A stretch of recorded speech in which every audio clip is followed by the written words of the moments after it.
Okay, our third basic food group here at Atkins, it's famous apple pie. famous apple pie. There you go. Delightful. And my next guest is a lumber expert. Yes, let's meet Jim Kaveney. You guys gonna pile those back up? We have no choice now, do we? Thank you. Hi, Jim. Hi, how are you, George? Welcome to prime time. And we're interrupting your workday here at Springfield Lumber. Well, the day's almost over. It's after 5, so we'd like to wrap it up pretty quick. Well, we're coming into prime time. And you weren't always in the lumber business. George, as you know, I used to teach school, but I was a physical education teacher at Chicopee High, and you were my special student. A special student? And hey, I did it all without steroids. That's true. George, we figured after you went through our class, there was no more challenges left. It was time to go on to do another career. And this is what you chose for a career. Now, did you work summers to get started in the business? How No, did you get your experience? actually, I just, when I left teaching, it was without any idea of exactly what I was going to do.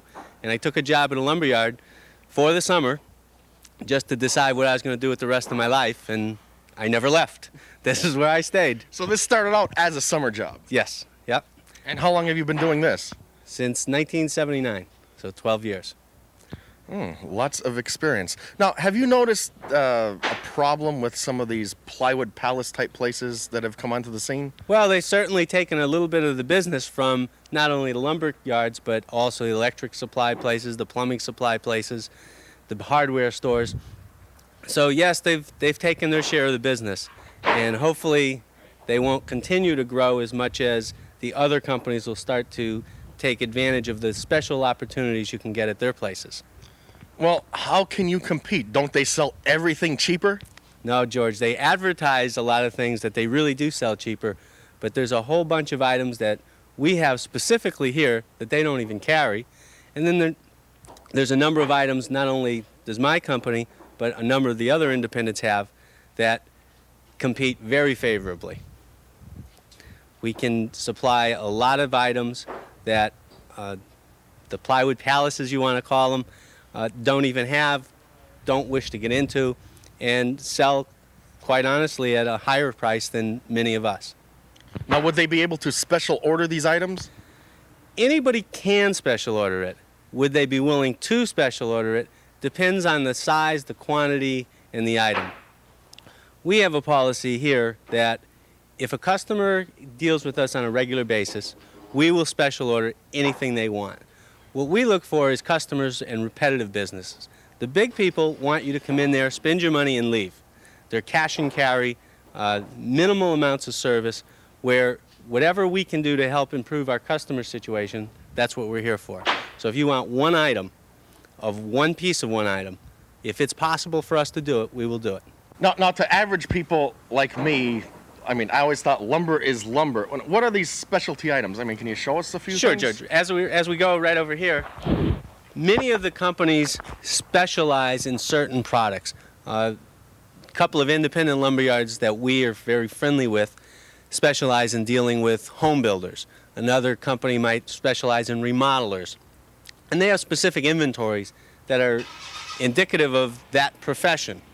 Our niche in the whole market is mostly the industrial market. Industrials do two things. One is a lot of them do crating or packaging of the materials that they manufacture or that they sell. The other is that they have big plants like a Monsanto, which does maintenance. They have a carpenter shop, and we supply them with a lot of products. But right here we have all this pine. This is called industrial pine. It's the lowest grade of pine that's usable and saleable. Many of the companies that make small boxes to ship parts or small machines, things of that nature. Or even larger boxes. Well, larger boxes, they tend to get a little bit better product, and then they go to plywood or wafer board or some other type of product. But the smaller products, that they can use smaller pieces of what's referred to as an industrial pine, because there's a lot of knots in it, but it's very inexpensive. Now what do we have here? George, this is what's called resawn boards. What we do is we take a 2x board, 2x6 in this case, and we want specific lengths, and pine comes in different lengths. where the spruce board, and we saw it in half to make two 1-inch boards, or what's more commonly called as a resawn board. This is structurally very sound. It's used in making pallets and boxes. And the biggest advantage is it all comes in one length, any length that the customer wants. Lumber normally comes in even foot increments. However, for our customers, we would give them whatever they'd like. So again, the plywood palace type places, it's Most not of those likely to get that kind of a service. Most of those people would never even know what this is, and I'm sure that they don't stock it. And over here, we have rough hardwood that came from a native mill or a sawmill located in western Massachusetts. We buy this and resell it to companies that make their own pallets or skids. A lot of companies make real big machines, and they have to have hardwood because when they set the machine on it, if it's soft, it actually squashes or squishes the wood. So if they're sending a 2,000-pound machine overseas, this is what they'd use. More likely a 20,000 pound. A 20,000-pound Right, machine. the real big ones. 2,000 sounds heavy to you and I, but that's not. In machinery, 2,000 pounds is kind of a small machine. But 20,000, 40,000, we have a customer in Worcester who sends machinery worth well over $500,000 per machine. They want something that's not going to fail. So they buy all hardwood just for skids. And their skids probably cost them around $400 or $500. But in the cost of the machine, it's more important that it gets there. Now all this looks like similar material. Well, George, I'd offer you a job, but it scares me that what you're saying makes a little bit of sense. So I actually know something about lumber. Or you got a lucky guess. By the way, I wouldn't want a job. I'd have to get up early in the morning. Very early here. And maybe stay awake late at night. That's not for me. Late at night I could handle though. All right, what we've got here, George, is all rough native lumber from the Western Mass sawmills and cut to different sizes. What we need to do is find out the customer's needs, because some need 2x4s, some need 4x6, some need 3x8. A lot of our customers have special needs based on their customers' needs. So they tell us that over the next 6 months they're going to need 1,000 feet of 3x6. So we bring in 500 feet, and as they use it, we replace it with another 500 feet. And one of the problems we have with native lumber is that it turns a little gray. But our customers know that it's good, it's solid, it's well preserved. It's expected. It's part of the deal. That's exactly right. It's expected. We also will take this and cut the size, make it whatever our customer is looking for. So there is a difference between local lumber and lumber that you import from other areas of the country. In two respects. One is all the local lumber is what's called green. It has all the moisture that it had when it was a tree, and it hasn't gone out of it. It's not kiln dried. And then the second one is this is what's called log run. It's not graded. All lumber is graded for either strength or appearance, except for log run. This is when they take the tree and they start slicing it up, this comes out of it. Now over here, I've seen this type of wood before. Well, you may have, but it's probably what you saw was on the older houses as roofs or ceilings and on porches, and it was a beaded fir ceiling. What we've done here is make an interior paneling. It's like on my porch. Exactly, but that's old time and it was probably out of fir. This is pine. It's eastern pine from a mill up in Maine. And what they do is they put a bead in the middle, and then if you want to use the other side where it's smooth, you still have the tongue and groove and the V groove, but you have two options with the same board, either smooth or bead. Over behind you, George, we have more mahogany. It's used mostly by the pattern shops to make patterns, one-time patterns, and it comes in different thicknesses. As you can see, we've got it all over the place because it's a very popular item. Before we can put it away, we tend to sell it. But this is called 4/4, 5/4, 6/4. Why is it in quarters? It measures the thickness. All 1-inch lumber is 4/4. 1.25-inch lumber is 5/4, on up to 16/4 or whatever thickness that you want. But the normal is 4, 5, 6, and 8/4 material. Mahogany is very common, but becoming more scarce and more expensive because the countries that it gets shipped in from are putting bigger taxes on it because of a number of environmental reasons and government reasons. This is one of the more unusual sidings that we carry. It's called novelty siding. And some of the old homes years ago had it. And I can show you the nice groove here. And it's a horizontal siding, and it sets one piece on top of the other. And it's very nice, very unusual, and I think we're the only company in Western Mass that has it, because we sell more to other lumber companies that are looking for it than we do to consumers. Now, what do we have over here up above us? George, what we have there is 3x8 tongue and groove decking. And what is that used for? Two major uses. One is old warehouses that the floors are rotting out, and they have heavy-duty trucks, forklifts, heavy loads on it. They replace it with the 3x8 tongue and groove. The other is, you notice how you're getting a lot of construction in the streets. The different utilities companies are digging the holes. They have to have shoring. So they also use the 3x8 to keep the sand from allowing it to cave into the hole. And so we do a good job with that, because I think we're the only company around that has 3x8 and 2x8 and 2x6 tongue and groove, mostly for the shoring business. And it's all in stock, so immediate delivery. Right here. And not to pick on the big plywood palaces, George, but I don't think they have this either. Now over here, I noticed inside, Jim, you have quite a big operation. I mean, you could have a bowling alley in here. Well, right now we've probably got all the inventory that we need to get from now to the end of the year. So many of the items in here we buy in full truckloads. That way we only have to buy it 4 or 5 times a year, and we get a better price. If we have to buy small amounts, then it's more difficult to compete, especially now in the days of large wholesalers or retail wholesale. And so we have to bring up our purchasing so that we can compete with everybody else. And what is this stuff over here that I've noticed? Well, over here is 3 different piles of flooring. Bottom pile is red oak flooring, which every lumber yard, every lumber company, just about anybody that sells hardwood floors, that's what they're offering you. So it's pretty standard. It's very standard. It's a strip red oak flooring, and as you say, it's very standard, and that's what everyone has.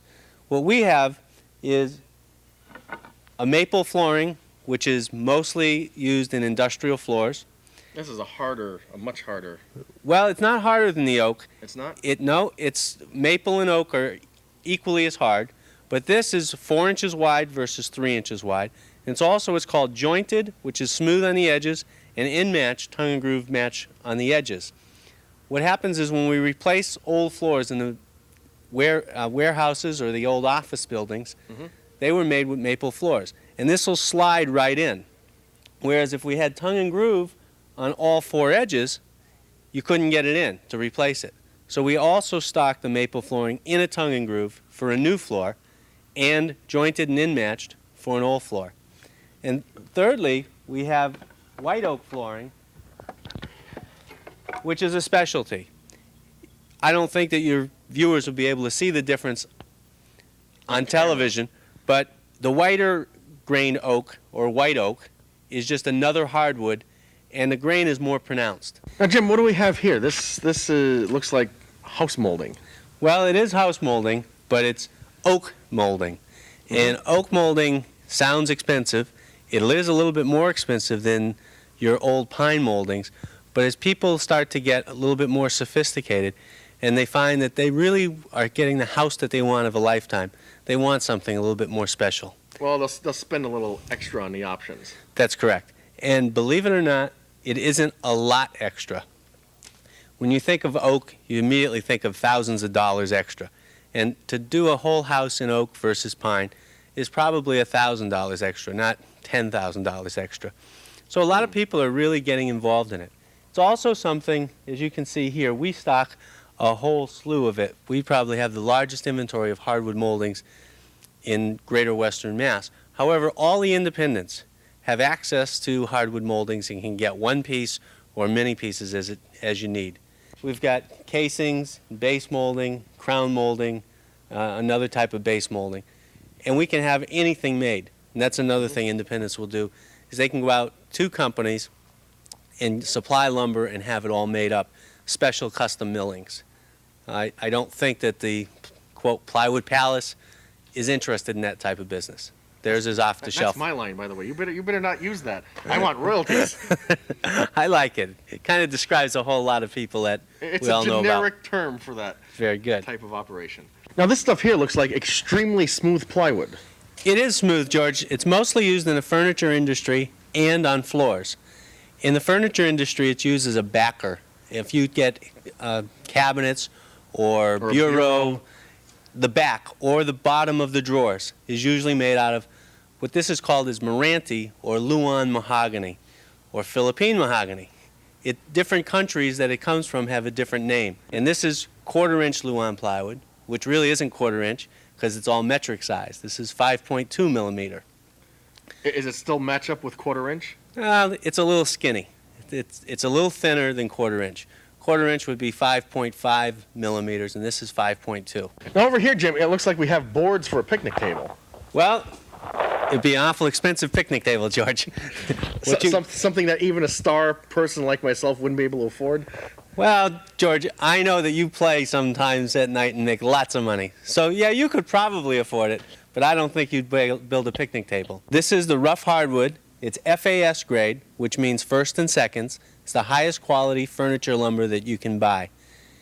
What we have at the top is 5/4. Remember we did over there 4/4, 5/4. This is 1.25 thick ash.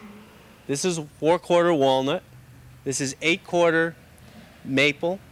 We have 5/4 maple, some more 5/4 ash, and I believe it's ash all the way down. And then at the bottom is some 8/4 oak. So once again, the plywood palaces wouldn't have anything to do with stock like this. The big change, George, wouldn't even understand how to count this or how to bill it out. Everything here has to be measured before it's billed out. You have to know all the different formulas that they taught you in high school that you thought were going to be useless. Well, now you have to know board footage and square footage and thicknesses and all of that and wrap it up and the price and then multiply it out. They don't want to do that. They're cash and carry, and so they wouldn't have this product, nor do they ever want it. Now, Jim, I've been wondering, you have all these many levels. Why do you have all this lumber way up on the top? Doesn't it make it harder to get? George, it makes it a lot harder to get, and that's half of the purpose. That's the most expensive lumber that we have. It's called Clear Select Sugar Pine. And when it gets down to this level, it grows feet and it starts to walk right out. So we keep it up there so it can't walk very well. Amazing, amazing. And this is the stuff right here. Why Yes. is this down here? This is pulled for an order. It'll be going out first thing tomorrow morning. So it'll be put on a truck later today, and away it'll go. And this right here is 5/4. You can see by the thickness, it's 1.25 inches. And all of it is virtually clear. It's from the West Coast, and it's beautiful stock. This particular order, I believe, is being used for custom molding in one of the commercial buildings that they're redoing downtown Springfield. Now, Jim, over here, again, multi-levels, maple and cherry, or what is all this? What we do for our customers is what's called dressing of lumber. We dress it on 4 edges. And that means? That means, if you remember when we were talking about the rough lumber that they use to make furniture, well, for most of our customers, they don't have a planer, they don't have sophisticated machinery, but they still want to make cabinets or bookcases. Now, this piece of maple, have to look at it in a good light, this piece of maple has already been dressed on 4 sides. So it's a 1x12, much the same way we would sell pine, but we have it in maple. It's all smooth on Exactly. It's ready to be used as a shelf or a cabinet part or whatever it is that the customer wants to use it for. And behind you, the biggest seller for any of this is red oak. We have 1x4, 1x6, 1x8, 1x10, 1x12, up to 3 inches thick. Is it more common? Well, it's more common, and people like oak. For years and years, cherry will come and go, ash will come and go, maple, but oak is always something that people always want. They use it regularly to make furniture or bookcases, and for every other piece of hardwood, we sell 3 pieces of oak. Now, Jim, this looks really impressive. It looks like this is actually pieced together. It is pieced together, George. It's called laminated pine. Also, more than likely, very expensive. Well, a little bit more than the picnic table that you bought years ago. What it is they take small pieces of clear pine, glue them all together so that they can have wide boards. A multitude of uses, but again, used a lot in your industry, in making stereo cabinets and things of that nature. Really, speaker cabinets? Yeah, they want solid boards, but wide. And if we used regular pine boards, they would cup with knots and many imperfections, and it wouldn't be any good for your business. And this piece right here that I keep bumping into. This is what we call a sugar pine again, but it's a number 2 sugar pine, used again in the pattern industry, much like the mahogany we spoke about earlier. It's the poor man's mahogany. This is half the price of the mahogany because it's got a lot of knots in it, and we can make smaller patterns from it, but we cut clear strips between the knots, and that's good enough. We do a lot with, as I say, the pattern shops in all of New England, because there's very few people that carry this stock also. Well, Jim, I must say that you certainly do sell strong lumber. This is really strong. You're putting it to the test, I'll tell you that, George. It's the supreme primetime test, and might I say, you held up better than the unbreakable china that we tested over at the Big E a few months ago. Well, this is structurally sound, and I don't know how much bouncing you could do, but you should be able to do it for quite a while. Well, I do have one question. In this market area, do you think there is room for the conglomerate, the plywood palace places, as well as a small operator like yourself? Yes, there is, George. There's enough business for everybody. Well, the big plywood palaces, and the new one in particular, is taking an awful lot of the market, especially in the recessionary times. However, most of the strong independents are doing just fine. And a matter of fact, I've talked to a few of them who absolutely are in favor of the big guys because they take care of a different type of service. They're the cash and carry of the world, where that most of my competition, or the independents that are our size, are dealing with specific customers day in and day out. We know their names, we know what they want. They come in, they have a problem, we take care of it. They're a regular, repeat customer.